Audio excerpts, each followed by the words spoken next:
Running up the top left, as are Blue Zerg, representing France and EG, giving out that GLHF. Give it up for Stephano.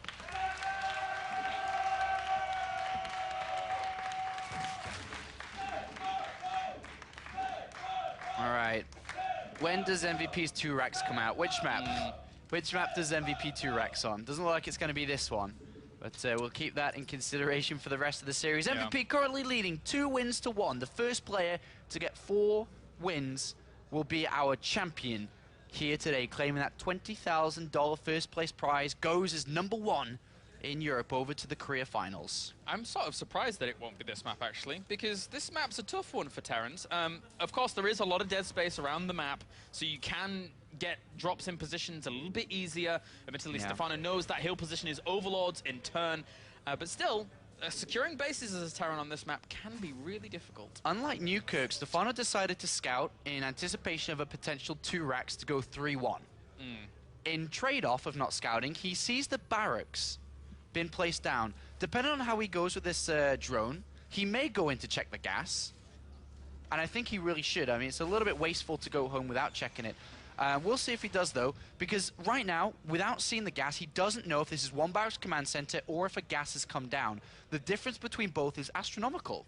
Yeah, it is. And now, having a little bit of a look around, Yeah, he sees. the gas. He wants to try and get out, can't get the best of both worlds. It's either scout the gas and not get out, or go and not scout the gas. Or steal the gas, or at least deny it for a little bit as moving on around it. But Reaper's on the way here for MVP, so he's going to get some good intel himself against what his opponent is up to. Not too much out of the ordinary here for Stephano. Gas timing, all right, getting some speed. But he sees, with the drone here, he sees, we have a tweet here from Sean Plott himself. Hello at Day9 TV. I might be a full-time caster, but today I get to be the fan. EG Stephano and LGI MV putting up a great fight. Thank you for watching, Mr. Day9 TV. Yeah. And now, that second Reaper on the way here for MVP. Looking to power out across the map. Do maybe a drone, maybe one drone, or at least get some good intel. But again, he's not really going to see too much out of the ordinary. Stephano's pulling straight off gas here once he has that 100 gas. And we'll start that speed. All right, let's see if we can get a drone kill here as MVP jumps in with the Reaper, and he does have a second one to back this up. Behind this, a factory is a normal Reaper follow-up, but so far, every single game, MVP's changed his build. Every game, it's been different, and that's how well he plays in a best-of-7. He could play anything, any build, any composition on any map, easily. Defensive or aggressive, as mentioned before. And this is such a key strength in playing a best-of-7. Stephano has to react, has to adapt, has to change around himself. Yeah. And he's trying to kill off these Reapers where he can, but MVP's not going to give him that boon. He is not going to allow those 2 to die. We're going up to 4 Queens once again, so Stephano wants to go for that aggressive creep thread into the middle of the map, try and control every single little aspect he can do, try and deny Hellions from doing much damage at all. And that quick Hellbats with the armory is on the way once again. Yeah, it is. So Stephano doesn't know this is coming yet. And MVP keeps up the pressure with these 2 Reapers. Speed is about to finish, so this is the point around 6 minutes where MVP either stays around and potentially loses the Reapers, or he goes back. And Stephano, with only 4 Zerglings, doesn't really have anything to challenge this. It is a bit risky for MVP to stick around.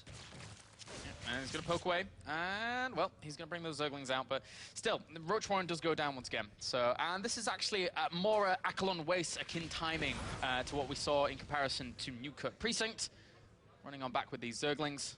It's very minor, of course, but still, little things do count. Little things do count indeed. As the creep spread starting to make its way out, the Roach Warren is going to be very useful in defending this, and here comes a double evolution chamber. I'm not sure this time around if it is Roach or if it is Zergling. I'd imagine it's going to be Zergling play, just because of how dominant Medivacs will be if Stephano ignores going over to Mutalisks. Though, the Hellbats are on their way. Stephano has a pretty good overlord spread along the left-hand side and the right-hand flank of his base.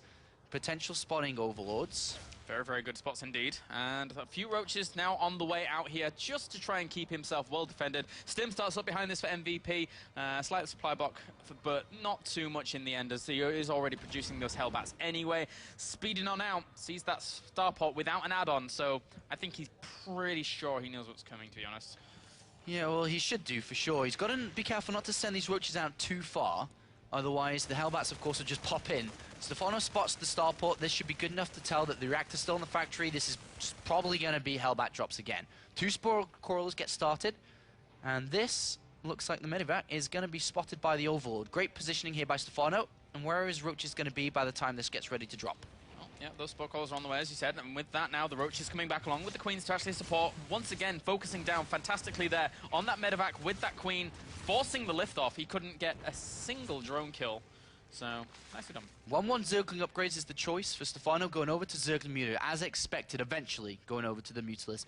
Meanwhile, it looks over in MVP's base. He hasn't got a 3rd command center. He's added on an additional 2 barracks, and he's kept up his Marauder production. He's going into a similar style of what we saw previously. Marauder and Hellbats joined together.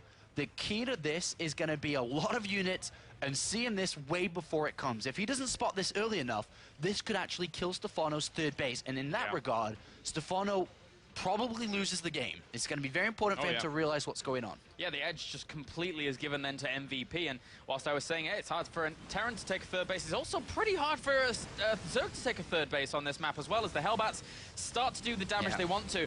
Every little bit of damage they did then is great for when this follow-up push comes, because it's small once again, but if he gets over there and if it was at full health and the hatchery survives by like just a smidge, then it would have kicked himself. And look, no double engineering bay, no 3rd command center. Whoa. Just additional 2 barracks here. So aggressive. He's pumping this. He's pumping his resources into an assault. Great transfuse there by Stephano, but I'm feeling worried that he hasn't identified what's going on yet. A medevac barely escapes with 6 hit points.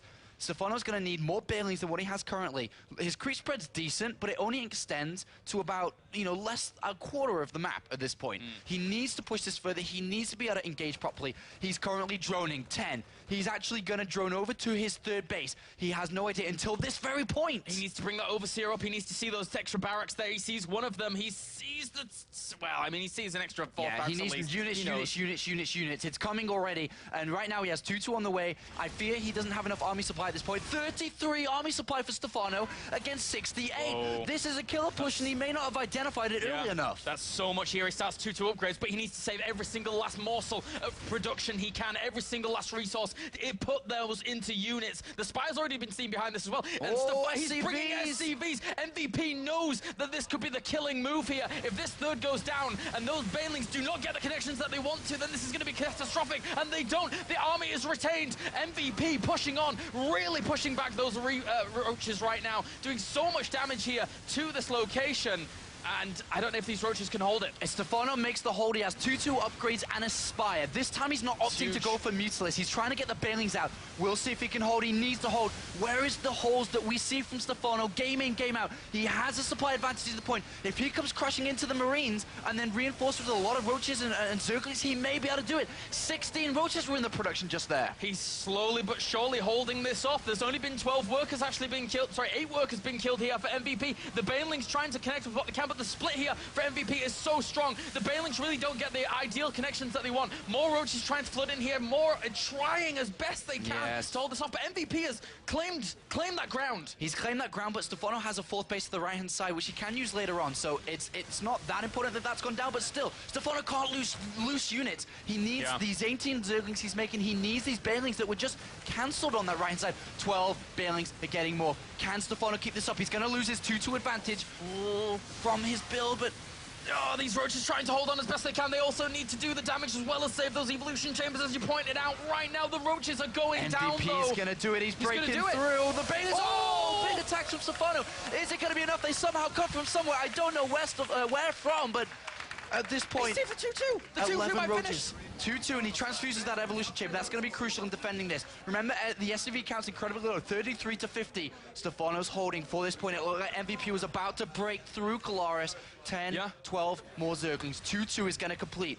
MVP may not be able to break this down. Still the parade on the way, though, for MVP. Still the medevacs, adding more longevity to this army that wasn't as present there before. The Roach is trying to push this away. He needs to save that hatchery. He needs to keep the lava. He needs to keep the potential economy alive for him. Behind this unit, Workers is 50 to 37 in favor of Stephano. If he can shut this down, slowly but surely, he will gain that economical advantage. He already has it in his grasp. Centrifugal hook starts. Yeah. He needs that. He needs it. He's found some room to get that out here, and he's even found room to build 4 drones. Stephano may have held this despite not seeing it until the very last moment here, to be honest. The Overseer was going in as the army was moving out. Stephano's droning heavily here. He's even found time to go over to Mutilus, and with keeping those 2-2 upgrades alive, there are no upgrades for MVP. 0-0 across everything. Only just now we've seen a +1 attack come in. Stephano has made the hold. There's still no third command center for MVP. Everything for MVP relies on this assault.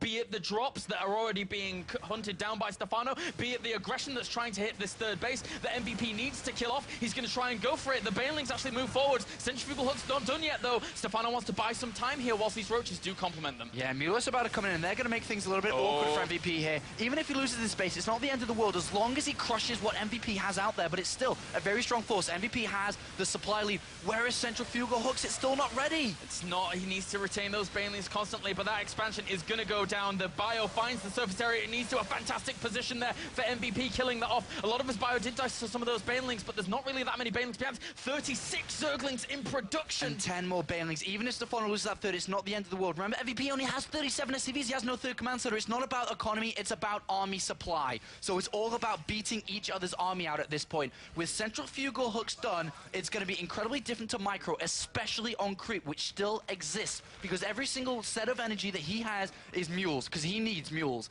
He doesn't have energy to scan. Stephano has 180 supply. He's behind his supply. Can he make a hold? +1 attack is soon to finish for MVP as well. And this shows how important that solid focus on the creep spread was initially. He's going to try and run in here. Will they actually be able to connect? More SCVs have actually been pulled off here, but the split for MVP was amazing. Now pushing back Stephano once again, loses hardly anything to those Banelings, and MVP really ramping up against Stephano. More Banelings trying to connect. Get the Marines. He doesn't. The SCVs go down. The Marines stay alive here. 22, 20, 30 more Lings are coming in. Banelings do get more. Stephano continues this miraculous hold, kinda, at the moment, but the MVP is smashing down. SCVs are down only 20. He needs to make this hold. If he can, he'll win the game. Is Stephano going to be able to do it? Will the Banelings connect? They connect with Marauders once again. There's so many Marines that are actually being retained, and they're bringing out more bio here. Slowly but surely, Stephano's army is being killed off. 65 army supply to 30. Stephano tries to continuously hold on. He knows that his opponent's army is mostly just trying to pile across the map here, so these engagements can keep continuing. The supply's so close, but a lot of that's in Marcus for only Stephano. 3 Banelings. Only 3 Banelings. These Banelings have to hit, otherwise MVP is going to probably pick up this game. Stephano's trying to macro as best as he can. More and more units are coming across. Remember, mules are fueling all of this. Stephano somehow needs to break this, otherwise MVP is going to take a 3-1 lead. The Banelings come in. Good spread. Oh my god, MVP, what a great spread. And MVP, if he continues like this, he's going to pick up this game. Yeah, these Roaches now on the high ground trying to exploit their position as best they can do, getting a bit of a good concave on some of that bio whilst it's on the way in once again here. He's going to pick off a Hellbat after Hellbat, but that's a lot of Marines with a lot of firepower here trying to hunt this down. A lot of this has been down to the fact that Stephano has great upgrades behind all of this, but the numbers are just too great here for MVP. He's killing off a lot of drones. He knows he's on the verge of taking this game at number 4, making it 3-1 against Stephano. There's no units left for Stephano, and now 65 army supply against 3. GG, MVP.